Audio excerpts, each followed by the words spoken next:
Pagkatapos nilang kumain, hindi pa muna umalis si Diana sa bahay nila Denver. Tumambay na muna siya sa garden ng bahay ng mga ito. Sumunod na lamang din sila Denver at Angeline dito at tumambay na lang din sila doon. Kamusta naman kayo rito? Tanong ni Diana sa dalawa na makaupo na ang mga ito. Ayos naman po kami dito, Mom, sagot Denver. Ikaw, Iya, okay ka lang ba dito? Hindi ka ba inaaway ng mabait kong anak? Baling ni Diana kay Angeline. Po? Okay naman po ako, Ma'am. Mabait naman po si Denver sa akin. Nakangiti pang sagot ni Angeline kay Diana.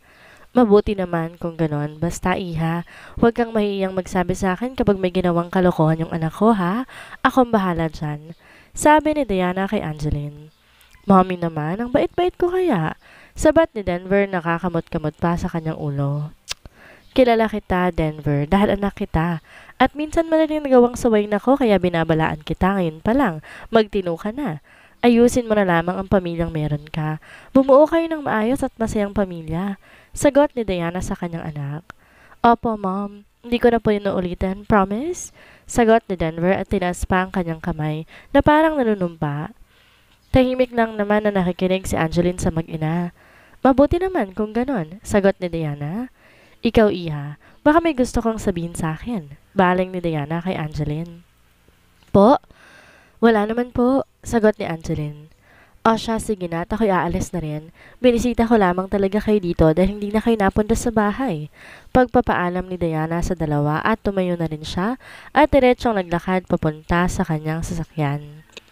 Nakasunod naman sa kanya si Angeline at Denver. Ingat po kayo, Mom. Magkapanabay na sabi ni Angeline at Denver. Kumaway naman sa kanila ang mga ina ni Denver bago nito sinarahan ang pinto ng kanyang kotse. Tinanaw na lamang ng mag-asawa ang papalayong sasakyan ni Diana. Nang hindi na nila matanaw ang sasakyan ni Diana, ay naunang pumasok sa loob ng bahay nila si Angeline. Nasunda naman siya ng tingin ni Denver at nakita niyang dumiretso to sa kanilang kwarto kaya sinundan na lamang niya ito. Angeline! Tawag ni Denver kay Angeline nang hindi niya ito makita sa kanilang silid. Bigla namang sumilip si Angeline mula sa CR ng kanilang kwarto. Bakit? Tanong ni Angeline. Anong ginagawa mo? Maliligo, nanlalagit na ako eh. May kailangan ka ba? Bigla namang naparunok ng sariling lawa niya si Denver dahil pakiramdam niya tumataas na ang libido sa kanyang katawan. Ha? Sige, maligo ka na lang muna. Sagot ni Denver, saka siya dalidani nang lumabas muna ng kanilang kwarto.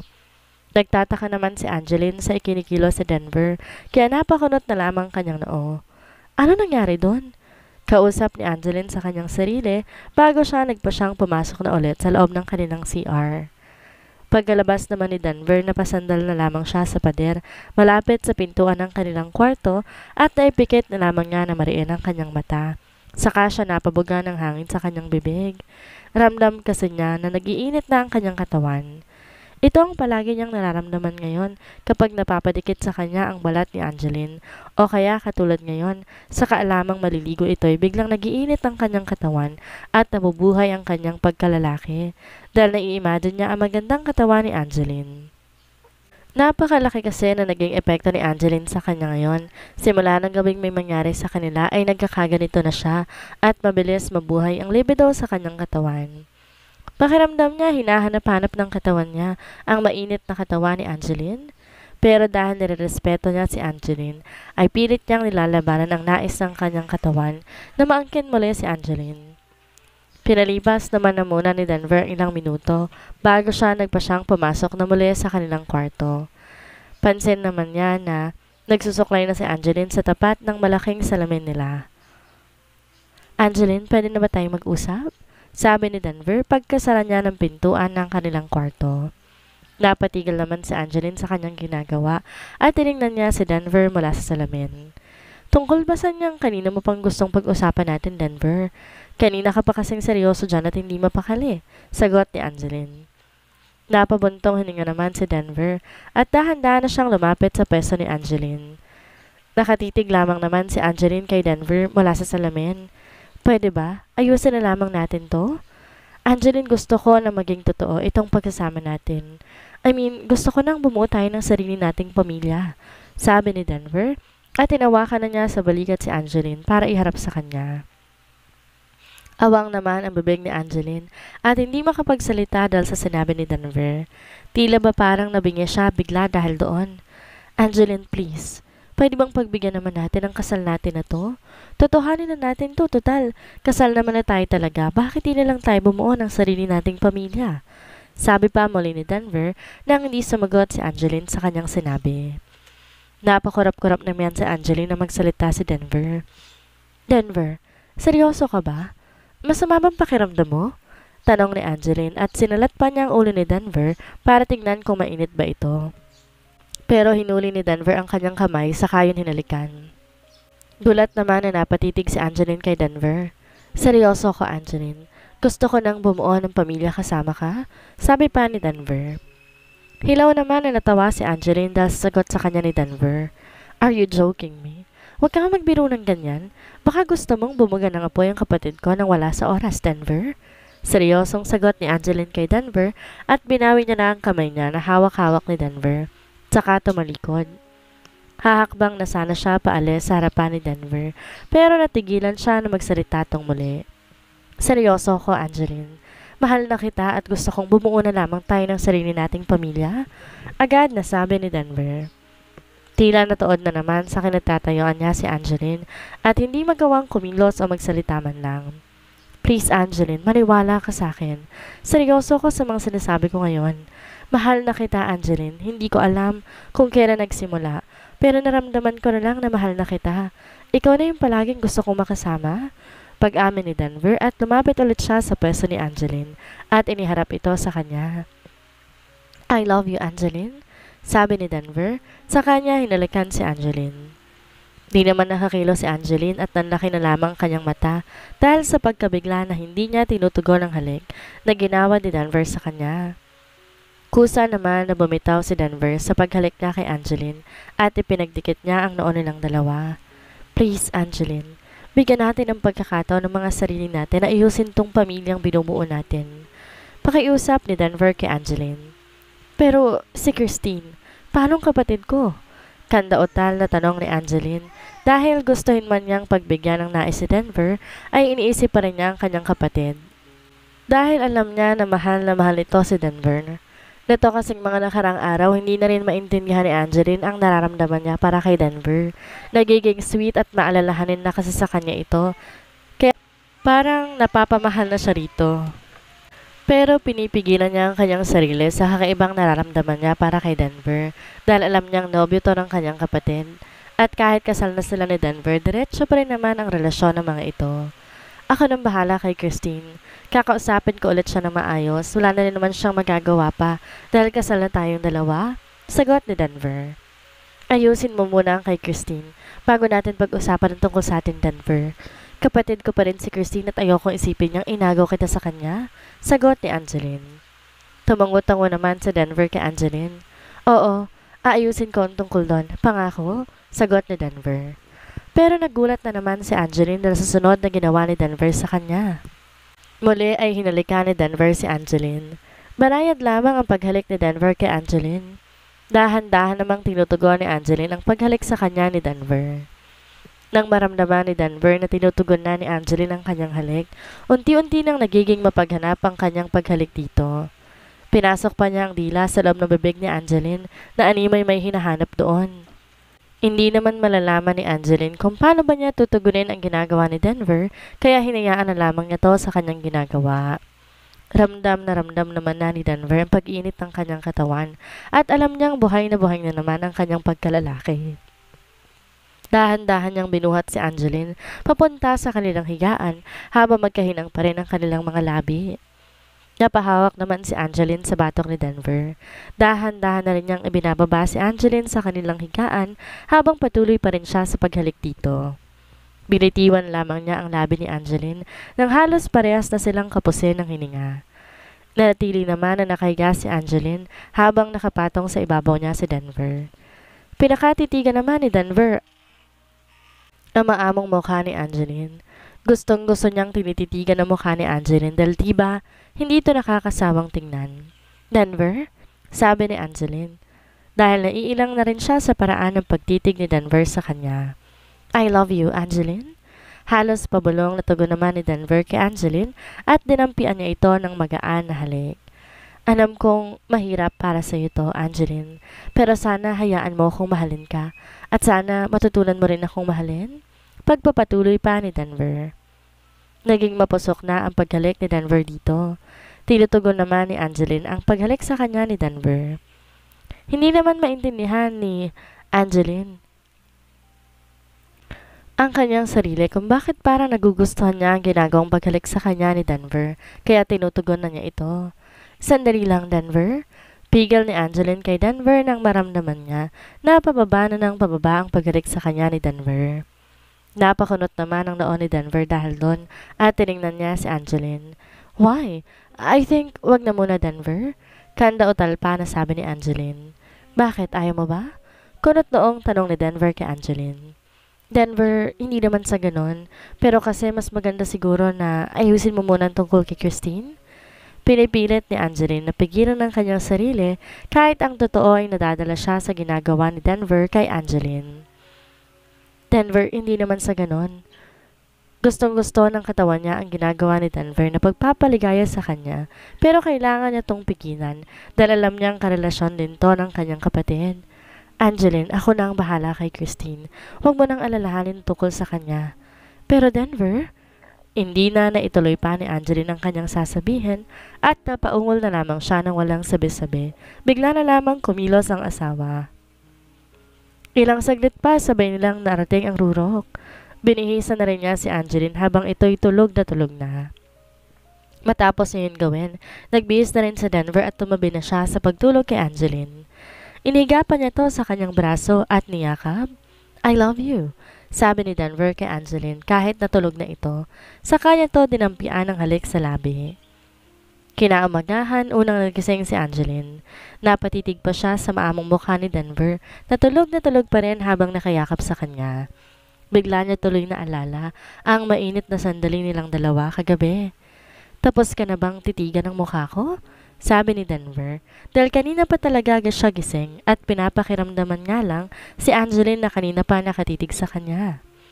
Nagulat naman si Angeline nang biglang magsalita si Denver dahil ang akala niya talaga mahimbing pa rin ang tulog nito. Denver naman sabi ni Angeline. Nagmulat naman ng mga mata si Denver at matamis niyang initian si Angeline na nakakunot ang noo sa kanya. Good morning, wife? Sambit ni Denver kay Angeline at kilintalan pa niya ito na magaan na halik sa labi. Napangiti naman si Angeline dito. Good morning. Nakangiti ring bati ni Angeline kay Denver. Babangon na sana siya pero muli siyang kinabig ni Denver pahiga at niyaka pa siya nito. Denver, anong oras na mo? Bitaw na, sabi ni Angeline. Mamaya ng konti, wife. Please? Gusto ko muna magstay tayo ng ganito kahit sandali lang. Sagot ni Denver na nanatiling nakayakap kay Angeline. Wala namang magawa si Angeline dahil ayaw bumitaw ni Denver sa pagkakayakap sa kanya. Angeline, tawag ni Denver at tiningala naman ni Angeline si Denver. Bakit? Tanong ni Angeline. Kapag naayos ko na ang tungkol sa amin ni Christine, pwede naman nating ayusin ang tungkol sa atin? Pwede naman tayong bumuo ng sarili nating pamilya? Sagot ni Denver. Gulat naman na napatitig si Angeline kay Denver dahil tinitingnan niya kung seryoso ba talaga ito. Seryoso ka ba dyan, Denver? Kanda-otal na tanong ni Angeline. Oo naman, Angeline. Seryoso ako. Total kasal na rin naman tayo. Pwede na natin sigurong ayusin to. Pwede naman tayong magpakasal ulit kung gusto mo, sagot ni Denver.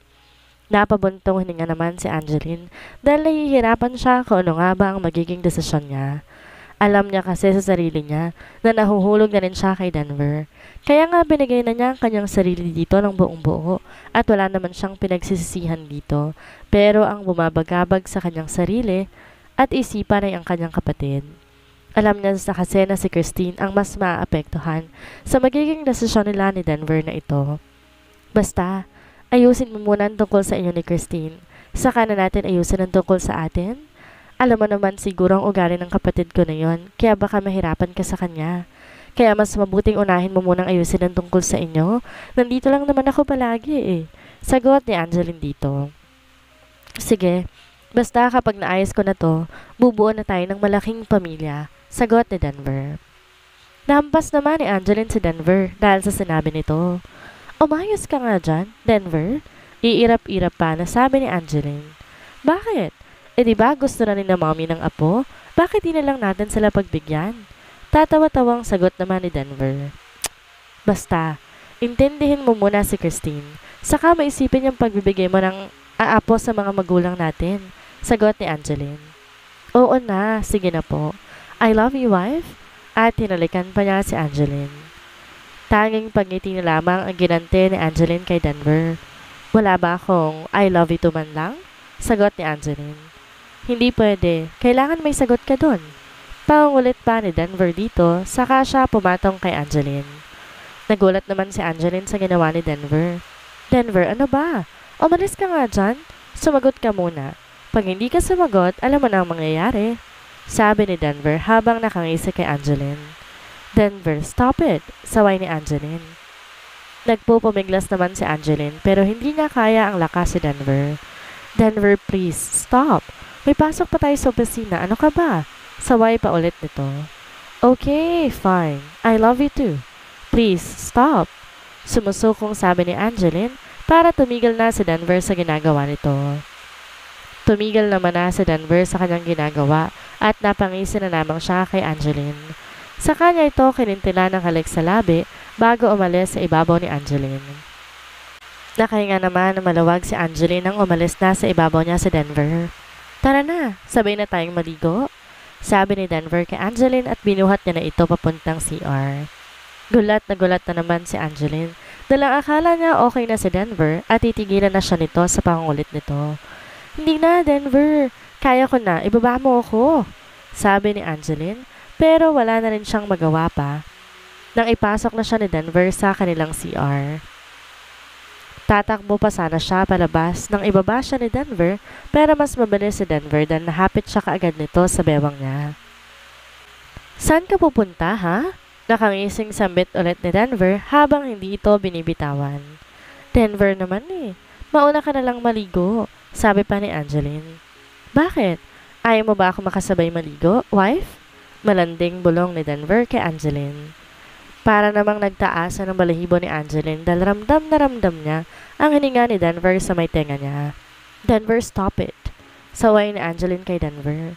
Sabay na tayo. Maliligo lang tayo, promise. Sabi ni Denver. Okay, fine. Liligo lang tayo, ha?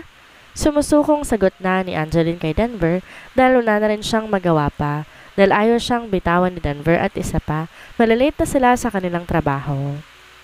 Tumango-tango naman si Denver habang napakalawak ng ngiti nito. Huwag ka nang mahiya sa akin, wife. Nakita ko naman na yan eh, sabi ni Denver. Hindi naman na sumagot pa si Angeline at agad nang tumapat sa shower. Lumapit naman na si Denver sa kanya. Denver, ang kamay mo, saway ni Angeline. Baka naman pwede, kahit isang round lang. Please, sabi ni Denver at nagpapaawa pa ang tingin nito kay Angeline. Denver, maliligo lang usapan natin, di ba? Tsaka malilate na tayo, ano ka ba? Sagot ni Angeline. Pero sadyang makulit si Denver at pumesto siya sa likod ni Angeline. Denver, mamaya na lang. Mamaya na lang gabi, please. Para namang walang narinig si Denver at ipinagpatuloy lamang niya ang kanyang ginagawa. Hingal na hingal naman silang pareho. I love you, wife. Sambit ni Denver kay Angeline nang mahimasmasa na silang dalawa. I love you too, sagot ni Angeline. Maligo na tayo at may pasok pa nga pala tayo, sambit ni Denver. Tumango-tango lamang naman sa kanya si Angeline. Hey, kumusta na, Miss Beautiful? Tanong ni Paolo kay Christine na makita niya to sa loob ng bar na kanilang napag-usapan. Ang tagal mo naman? Masungit na sagot ni Christine. I'm sorry kung late ako. Traffic kasi. Pagsinungaling ni Paolo dahil ang totoo kanina pa siya nandoon dahil pag-aari niya ang bar na yon. Kanina pa rin talaga niya tinitingnan si Christine mula sa malayo. Sige na nga.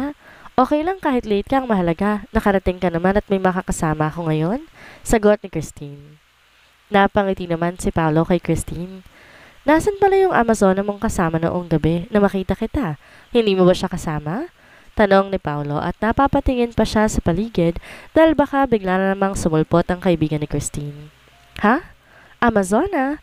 Baka si Candy ang tinutukoy mo, yung kaibigan ko. Mabait naman yun eh. Sadyang gano'n lang siya minsan kumilos.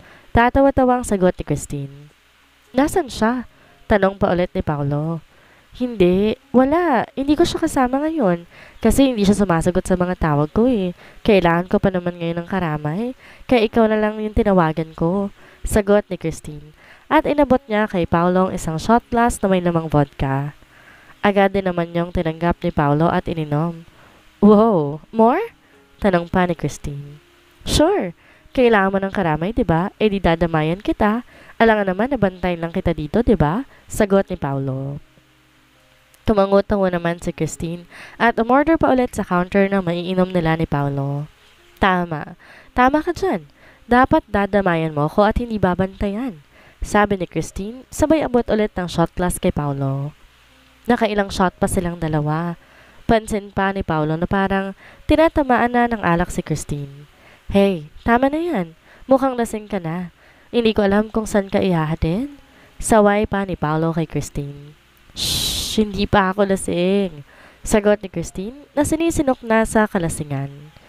Iiling-iling naman si Paolo na kinuha ang bote ng alak na nasa harapan ni Christine. Hey, bakit mo kinukuha yan, ha? Sabi ni Christine na makita niya na kinuha ni Paolo ang mga nasa harapan niya. Enough, Christine. Lasing ka na. Sagot ni Paolo. At agad niya nang iniliyo kay Christine ang mga alak. Sinenasan niya ng isa niyang staff na ilayo na yon kay Christine. Sumabsob naman si Christine sa lamesa na nasa harapan niya. Agad naman siyang tinulungan ni Paolo na makatayo, pero mukhang nakatulog na si Christine dahil sa kalasingan. Kaya binuhat na lamang siya ni Paolo at dinala sa kanyang opisina, tsaka inihiga sa sofa na naroon. Hey, Christine! Sabi ni Paolo upang tingnan kung magigising ba ito, pero mukhang tulog na tulog talaga ito. Kaya pinabayaan na lamang niya ito na matulog doon. Kinabukasan nagising si Christine na masakit ang ulo.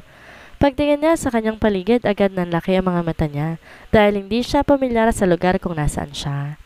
Para tuloy biglang nawala ang pagkalasing niya at agad niyang kinapa kung may damit pa ba siyang nakahinga naman siya. Nang maluwag na makapanya na meron pa siyang suot na damit. Good morning! Bati ni Paolo kay Christine na may dalang 2 tasa ng kape. Agad namang napalingon si Christine doon, saka siya napaupo. Good morning. Pasensya na, sobrang dami ata ng nainom ko kagabi.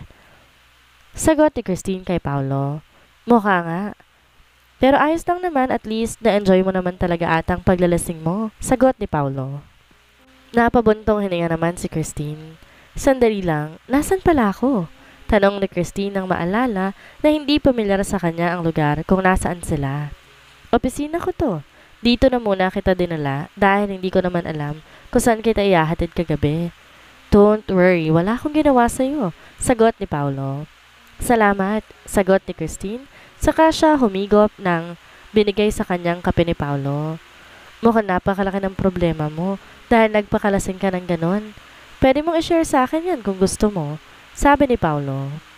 Tinitigan naman ni Christine si Paolo, saka siya nagbawi ng tingin nang titigan din siya ni Paolo.